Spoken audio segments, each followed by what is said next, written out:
Welcome to the MS&Me Radio Network, a division of the Multiple Sclerosis Global Support Network. The following program broadcast is an original creation by the broadcast entity. Discussion within the following broadcast should be used for informational purposes only and is not a substitute for professional medical advice or consultation. Before considering application of any broadcast content in the following program, please consult your healthcare provider. If you feel you are having a medical emergency, please contact your local health services for immediate assistance. MS&Me Media and the Multiple Sclerosis Global Support Network do not guarantee or warrant the accuracy of information in the broadcast to follow. The Multiple Sclerosis Global Support Network provisions broadcast services to program hosts. Information discussed in the broadcast does not necessarily reflect the views, opinions, or goals of the network and are solely those of the show broadcast host. Should you wish to host a broadcast, please visit our website at msmemedia.com and submit a request to become a program host. We thank you for listening to the MS&Me Radio Network. Enjoy the show. Hey y'all, you're listening to Straight Up with MS and all its crazy little circles on MS&Me Radio, brought to you by the MS Global Support Network. I'm your host, Patty Long, at MS in It for Life, because, we all are. It's until we find an actual cure, which they are working on really, really hard. And oh my gosh, the things coming out of Paris were just amazing. I haven't even had a chance to go through it all because of the next circle that I wanted to start talking with you guys about. I told y'all a few weeks ago about how poor sleep, and I don't mean length, I mean poor quality of sleep, causes exhaustion, which affects your energy, which affects your abilities, and those abilities, including your exercise, are so important. And exercising intermittently, light exercises, not aerobics or anything like that. Those are actually cardiovascular exercises, and everybody thinks you have to sweat to lose weight, but you don't.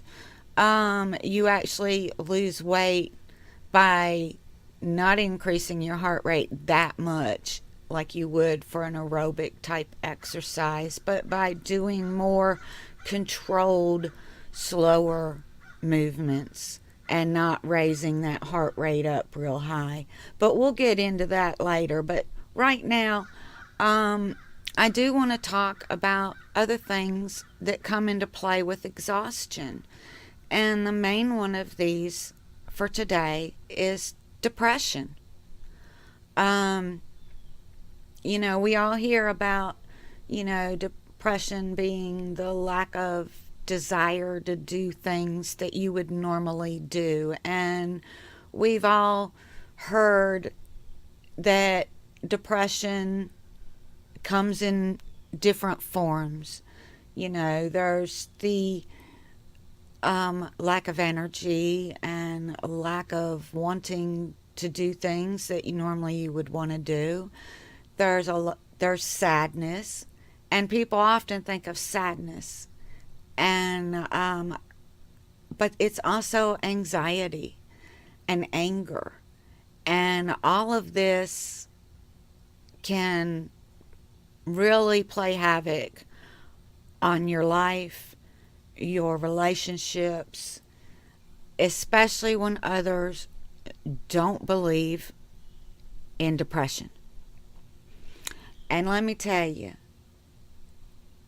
the saying "it takes one to know one" must be true, because my old friends from before I was diagnosed, my family, who is still around, but who I struggled with for 3 years, didn't understand that these were all parts of depression. and my anger had triggers, but they didn't recognize those triggers. They didn't believe in the existence of those things. Matter of fact, they talked about me behind my back, thinking that I must be going through menopause because I was just getting so angry and so wildly angry that it would take me hours to calm down. And the person who made me angry better get the heck away from me because I was that mad. Now, I still couldn't have hurt them because I wasn't strong enough. They could have pushed me over with a feather. And my arms didn't work. So just lifting them to give someone a hug was super, super hard and super, super exhausting to my whole self. And when I was that bad, and I did try and give somebody a hug, and my arms fell to my side, they dropped their arms. Really? I know that MS is hard to believe. It's hard to wrap your head around whether you're the one who is experiencing these issues or whether it is someone else looking from the outside and seeing what you're going through. And so it becomes easier often for them to make it about something that it's not, including our depression. And I have been into the darkest depths with depression during that first 2.5 years. And a year in, I got a baby turtle. Now, this was a water turtle. And so my husband agreed to get the pond and pull up some stumps so I could put this pond in the flower bed out front, because we had bushes and we were going to pull those up. And he did those things. And I thanked him for that. But my thank yous went unheard because all they saw in me was that I was trying to be all poor pitiful. All they saw in me was that I would either be crying or I was mad. And I wasn't getting any help from anybody. My friends had disappeared and they broke my heart. I thought I had friends, but apparently I did not. Not a one of them stuck by my side. Every one of them began early on after my second attack just ignoring me, making fun of me, acting like I did not exist. My husband went over there all the time because, the group of us had all been friends. And the ugliness from within that group spread all around. And it wasn't true. None of it was. And I sunk deeper and deeper and deeper into this depression. And then I got this baby turtle. And he needed a home. And my son was going to dig the hole for the pond for me. But I wasn't communicating well. It was really difficult for me to talk. And that was another thing. People would think I was angry because of how my voice sounded.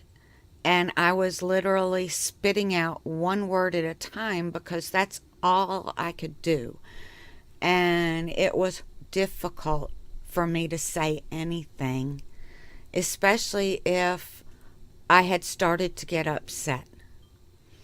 And the stress of all the questions, um, the stress of them not understanding me, the stress of the disease and what it was doing physically and cognitively was bad enough. But what it did to me emotionally was even worse. When my son didn't understand what I was trying to say, because I wanted to use the dirt to fill in various places in the yard, and it didn't make sense to him what I was saying, and I'm sure it didn't. But he got really angry and really, really, really, really angry. And I remember crying all night long. I just cried and cried and cried and cried. So now I have a pond and I have these bushes removed and maybe a shovel or two worth of dirt that's been taken out. And nobody is willing to help me because, well, my son was going to, but I pissed him off. I made him mad. He screamed and hollered at me. And it was all my fault. No, it wasn't all my fault. What this disease had done to me on my cognitive skills, my physical skills, had been really, really bad. By this time, a year had gone by. I had had 6 or 7 acute attacks from this disease, meaning that it involves 3 or more limbs plus cognitive skills. I had had progression of new symptoms that came about in between attacks. Prior to the attacks, I had rapidly declined from the person that I was, and it wasn't like other things.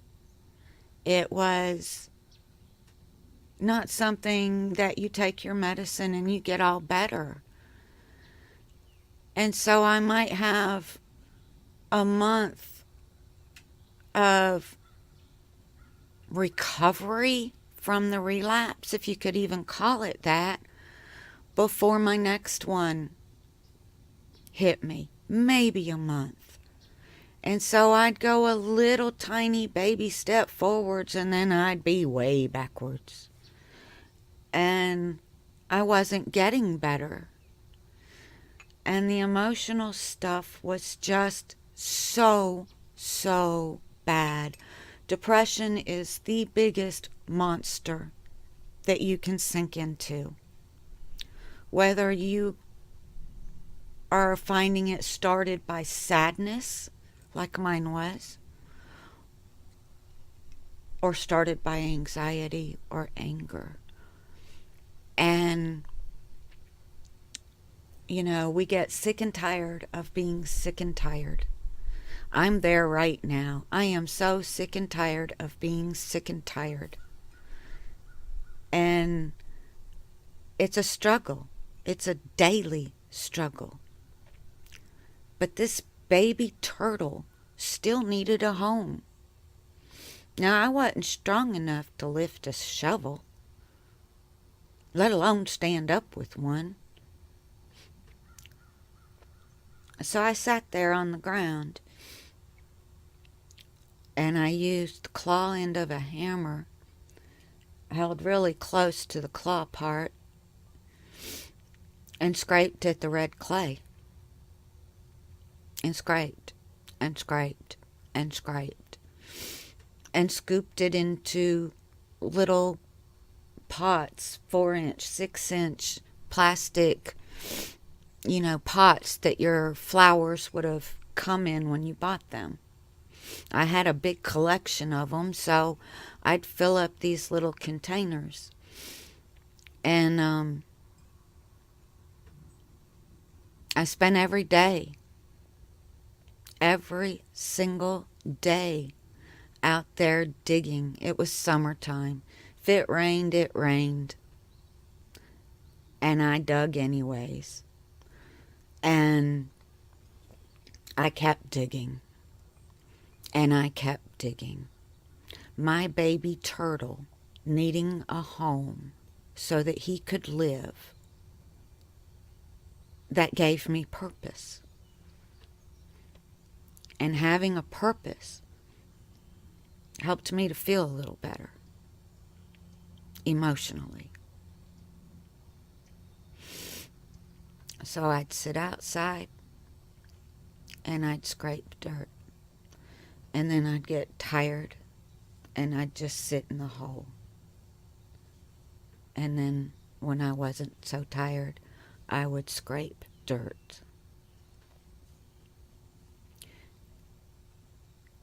And this was a good start for me. I also,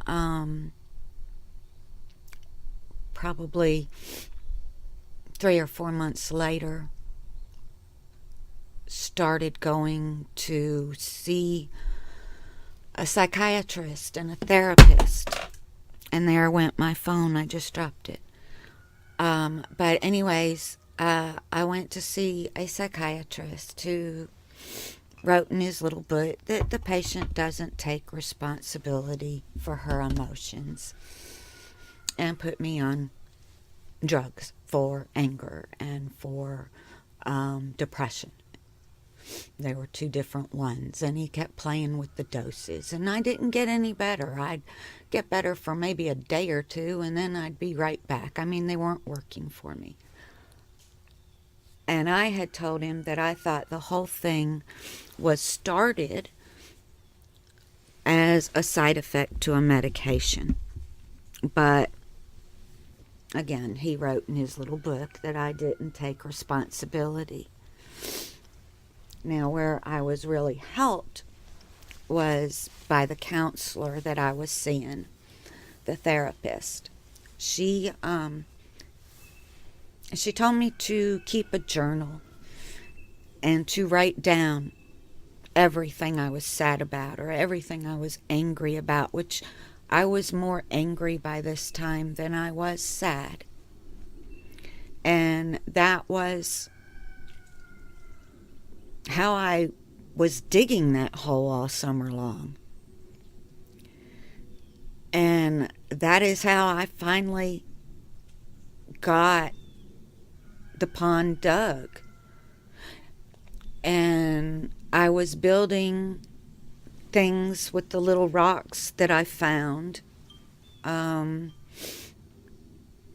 built a heart that when it rained, the water would swirl down and around in the way of a heart.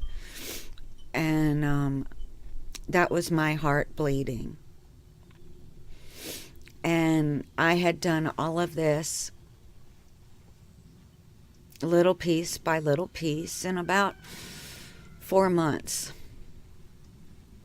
But I wasn't finished completely. And then my pond would be intentionally messed up, kicked at, stepped on, made to be out of level because I wasn't getting it done fast enough. And then I'd be back to being really, really angry and then really, really sad.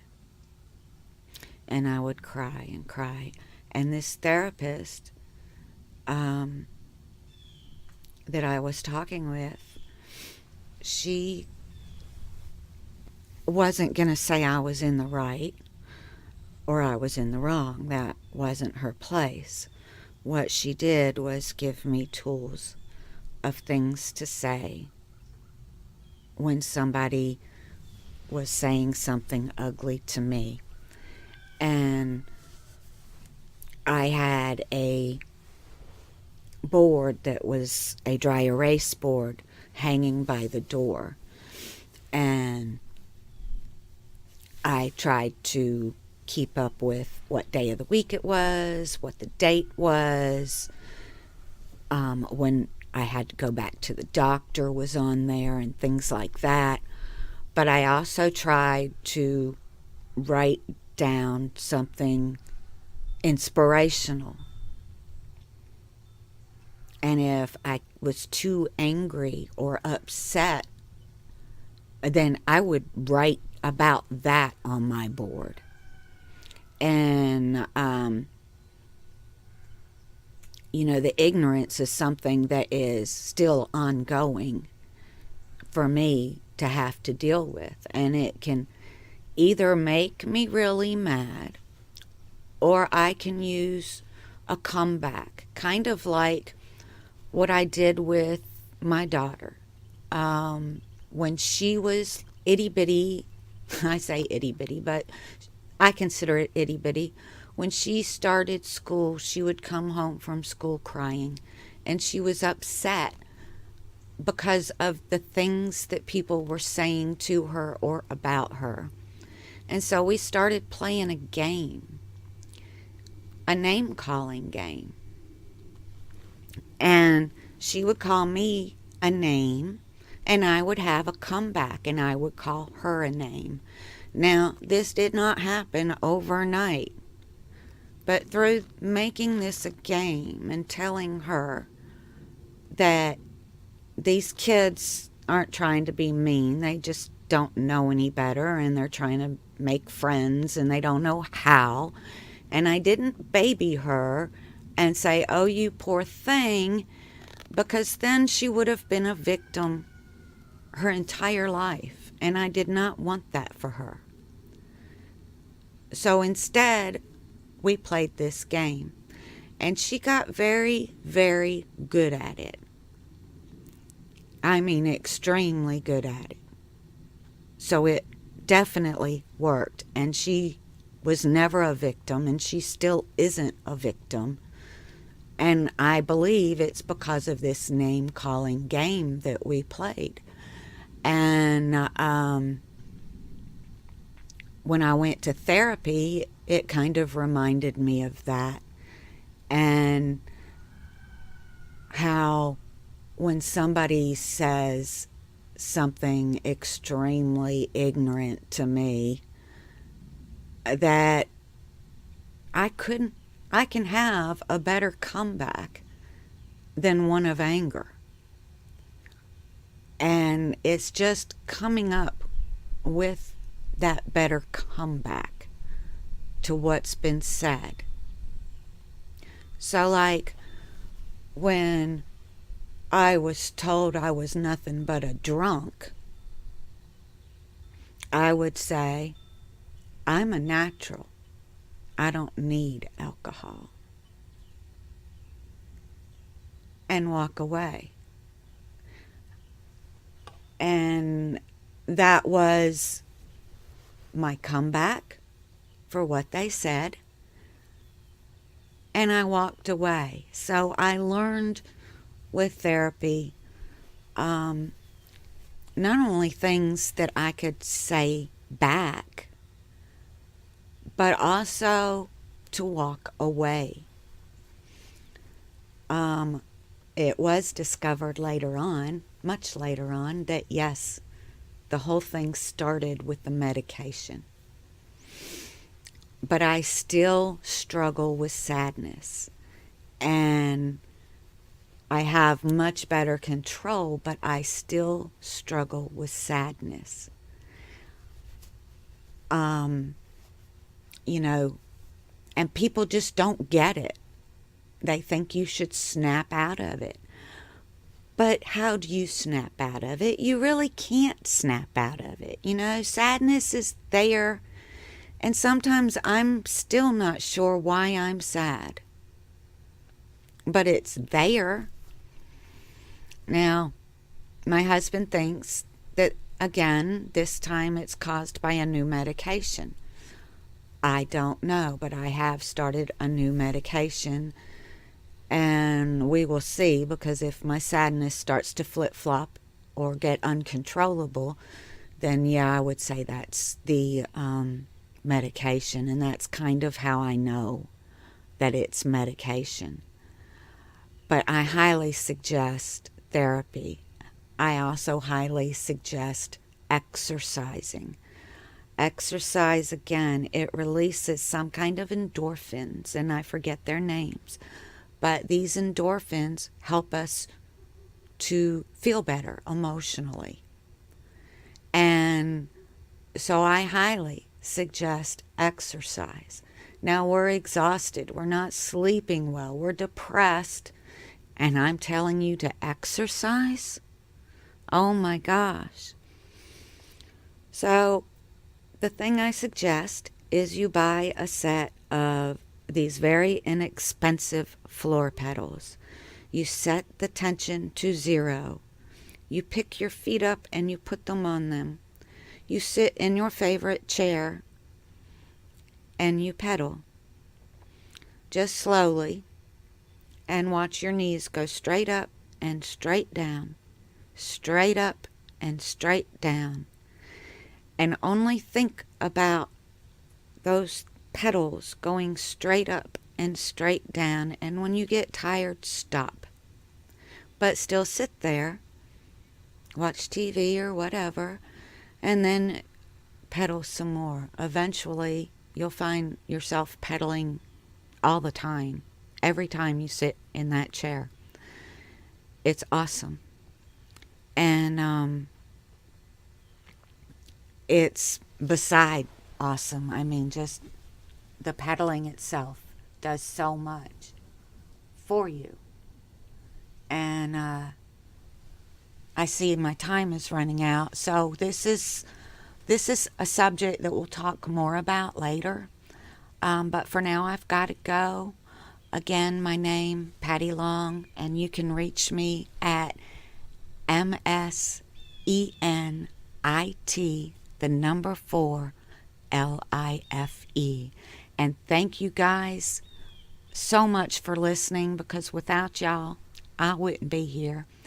And also, let me thank Erica Lyons Richardson right quick, because without her, there would be no such thing as the MS Global Support Network. Y'all, I'm sorry I am sad. I like to be a happy person, but I'm just not today. So I'm going to go practice smiling, and that's something I've told y'all to do before. I'm not sure if I've said that on the radio or not, but when we smile, that helps to defeat sadness and anger and anxiety. We smile. So look in the mirror, look in something reflective, your computer screen, whatever.